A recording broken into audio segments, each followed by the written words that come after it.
যেটা দেওয়া হয়েছে সেটাই করুন। এই জানো আজকে কি হয়েছে?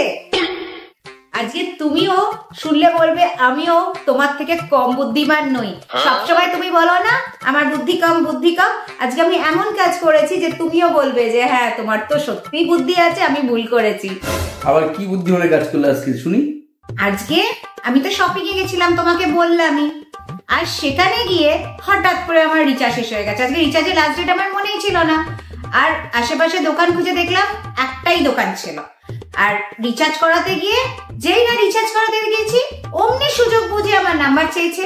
সবাই ভাবে যে হ্যাঁ সুন্দরী মেয়ে দেখলেই নাম্বার চাইবো, কিন্তু যেই নাম্বার চেয়েছে অমনি আমি অন্য বাড়ির ছেলে নাম্বার দিয়ে দিয়েছি। আর সে বুঝতেই পারেনি এত বোকা। তো তারপর আসলে কিসে? বেশ হন্তদন্ত হয়ে তো দেখছি আসছো, আর বেশ খুশি মনেই আসছো। কি করে আসলে এখন? কিসে, বাসে আসলে নাকি? এখানেই তো আর একটা ট্রিক কাজ করিয়েছি।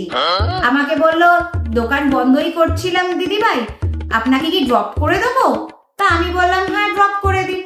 মনে মনে ভাবলাম আমার 20 টাকা তো বেঁচে যাবে, সেই তো বাসে আসতে গেলে আমার এতগুলো স্টপেজ 20 টাকা তো নিতই।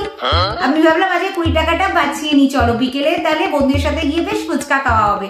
তা বললাম আপনি যাচ্ছেনই যখন তাহলে নামিয়ে দিন, তাহলে আর কষ্ট করে বাসে যেতে হয় না। তা দোকানদার এতই বোকা, সে তো অন্য রাস্তা ঘুরে আমাকে এতটা ড্রপ করে আবার সে গেল জানো তো।